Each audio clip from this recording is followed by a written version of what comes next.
Hi everyone, let's start with our lesson number one. Our lesson number one is a simple square block with multiple drill holes. You can see it over here. And in this video has two parts. First, we will set up the wireframe model for this part, and then another video for the cam setup. So when we are analyzing the part, we can see that there are two milling operations are happening. One is facing and other one is drilling.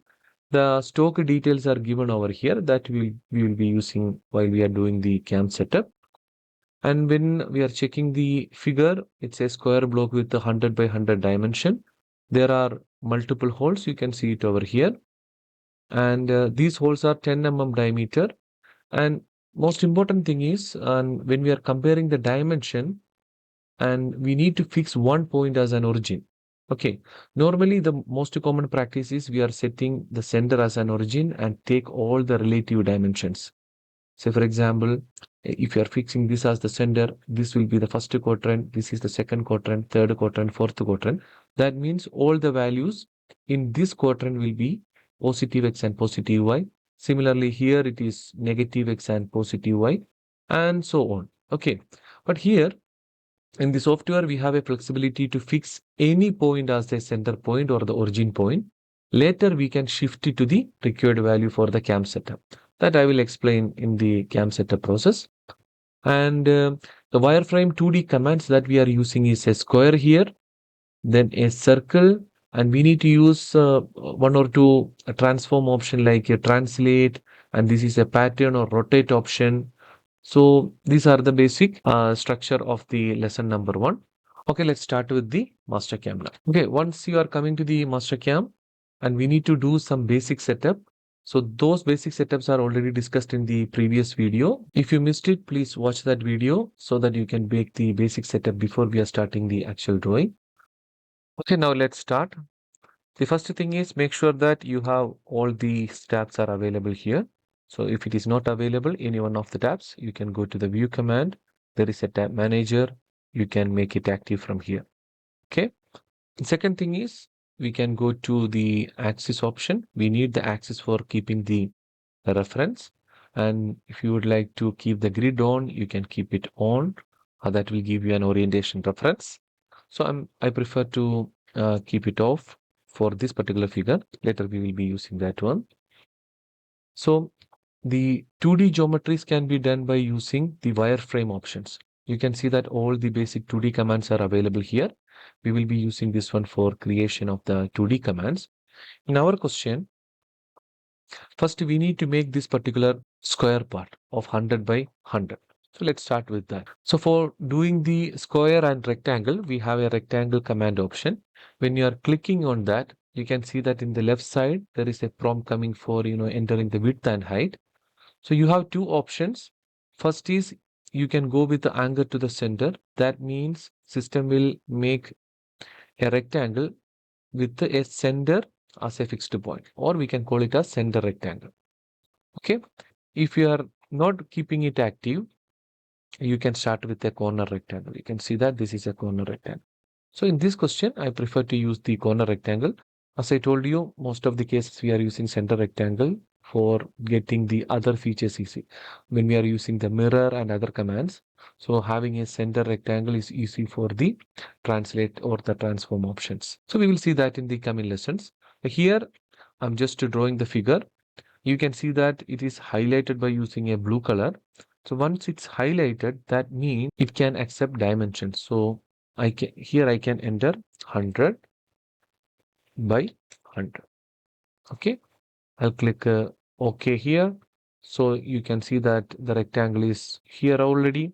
If you want to fit it, click right button, go for fit. So it will fit it to the graphics area. So other option for drawing the rectangle is same way. We will be starting from here and you are moving your cursor. You can press the keyboard button W so that the left side you can see that the width is getting activated. There also you can type. I'm typing 100 tab next to 100. So this is another way to draw the figure as well.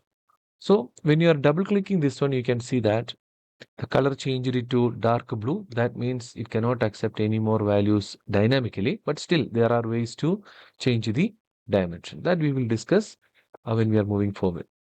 Okay, now the outer rectangle is ready. Now let's go for the next part. That is the circle.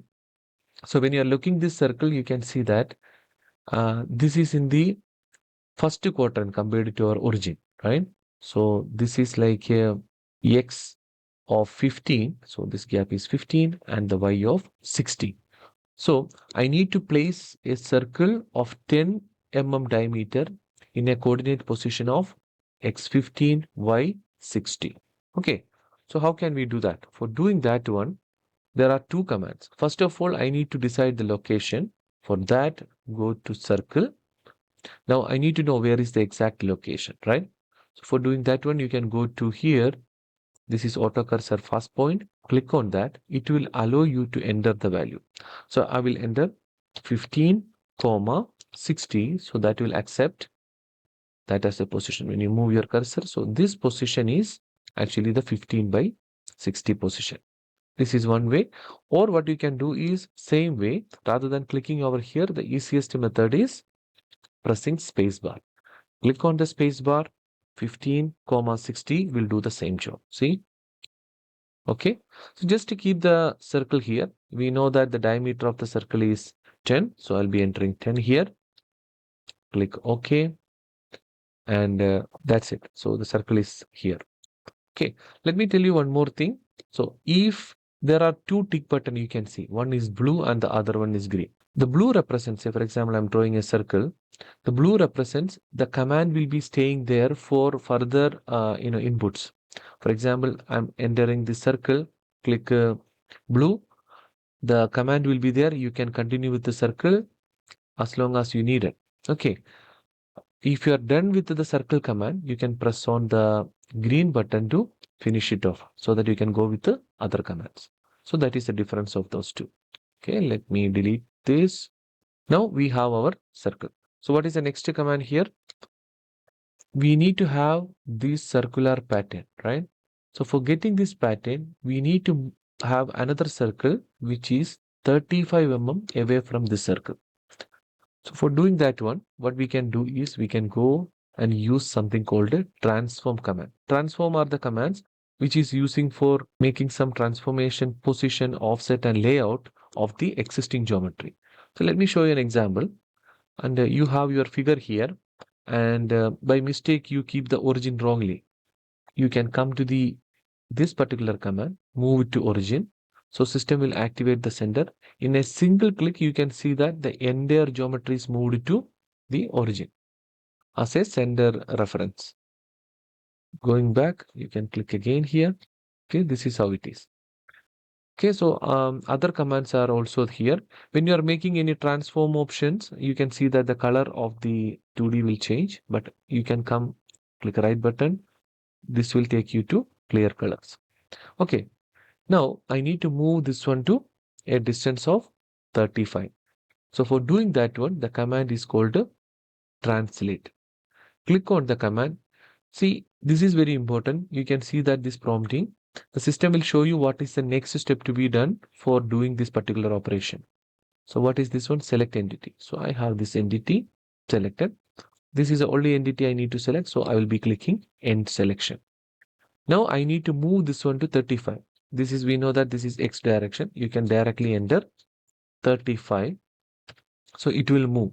But in our case, we don't want to move. What we need is getting a copy of that. So if you are pressing copy, you will be getting 2 of this one. Another way to do this one, say for example, 0. You can use the ruler. Okay. When you are moving this one, you can see that the ruler is popping up and also it is showing the values. And when we are moving, when you are keeping the cursor away from the ruler, it will show all the decimal values. When you are coming down, it will be showing you the values in the ruler graduations. So you can either come to 30 or the easiest way, move your cursor down and type, I want 30 in the keyboard. One more click, done. Okay.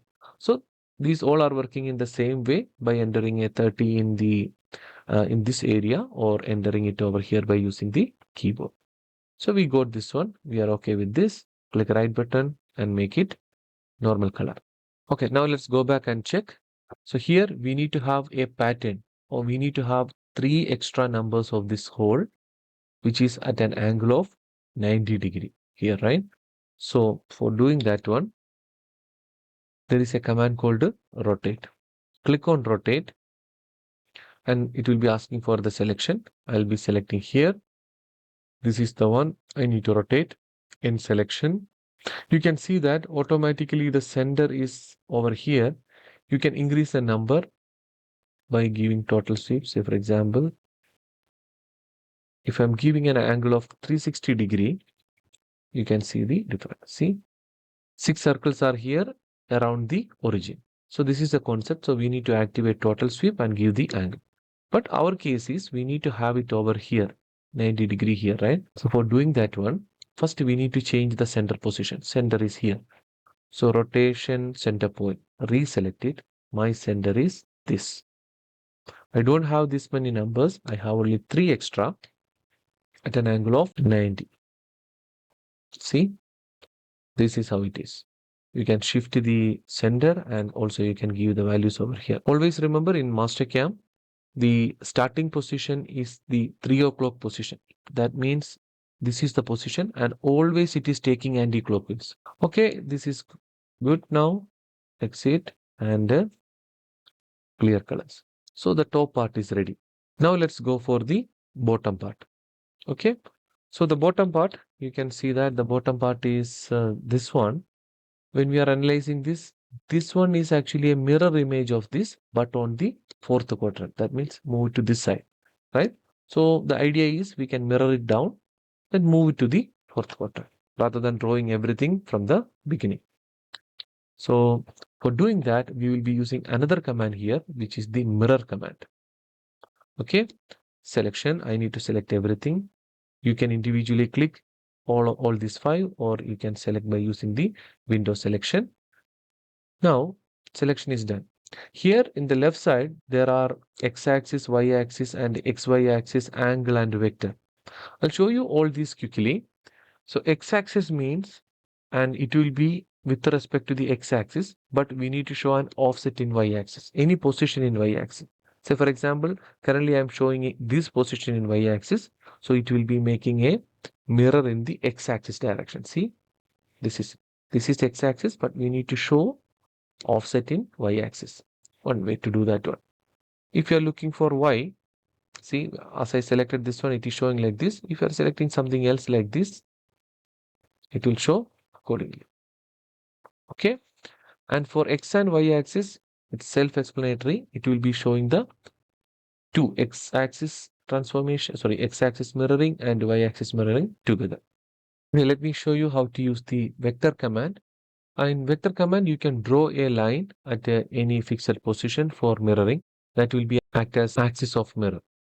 So for doing that one, first let me select everything here. Okay.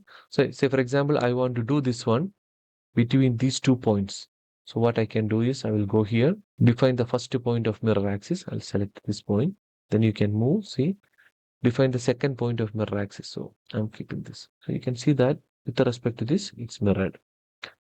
So in our application, what we need is a very simple one. Is an x-axis. I'll go and select this one.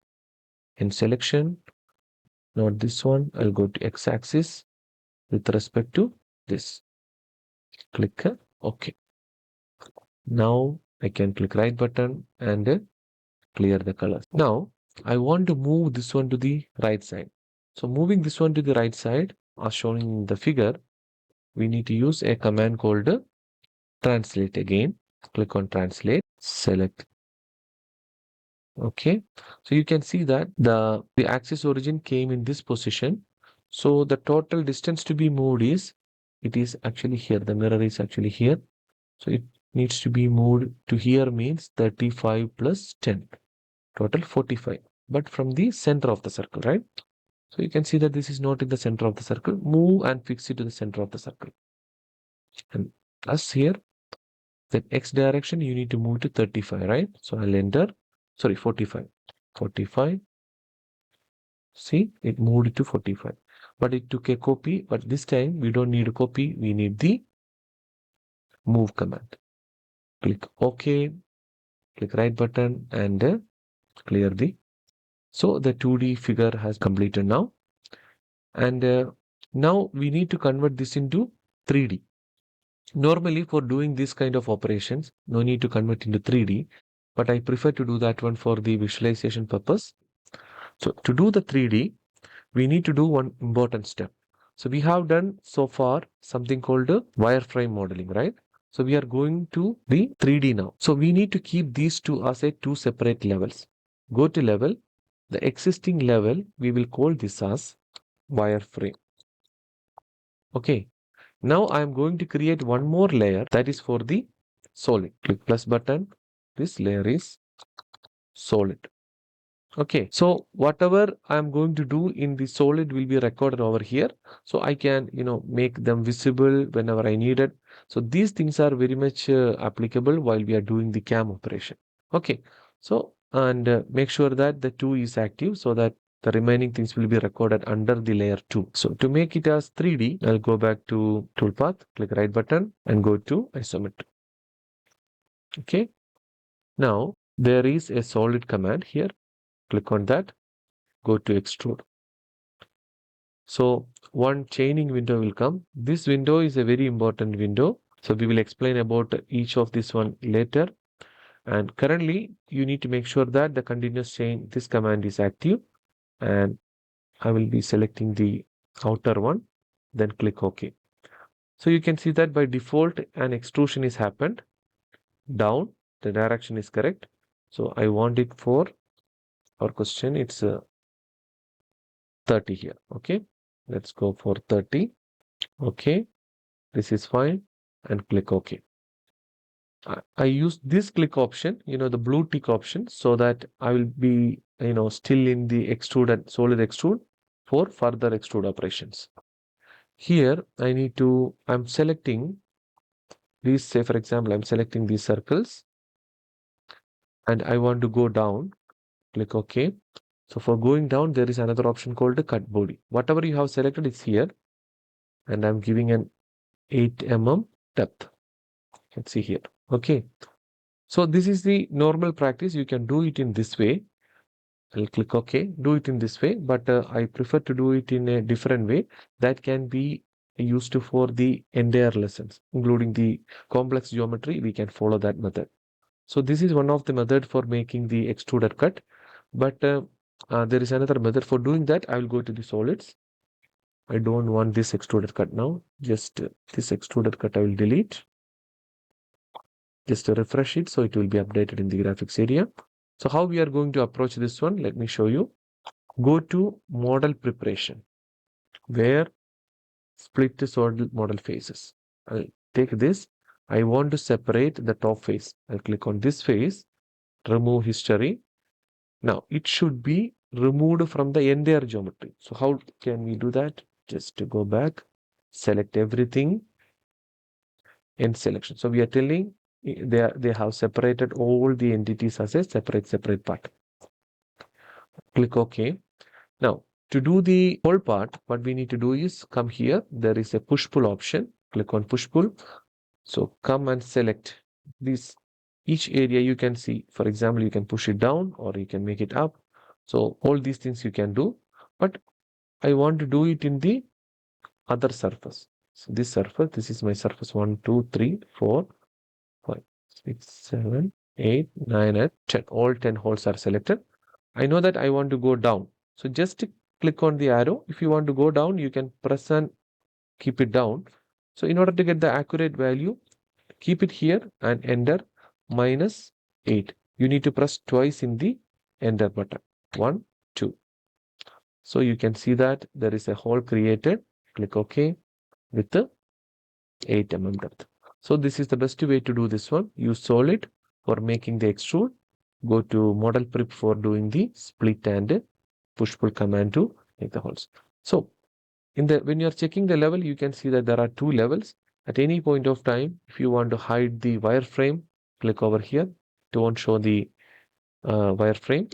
If you want to show the wireframe only, not solid, you can go up and hide the solid. See, So this will be very helpful while we are doing the CAM that we will see in the next video. So by this, our modeling part is done. Now let's go to the CAM setup in the next video. Thank you.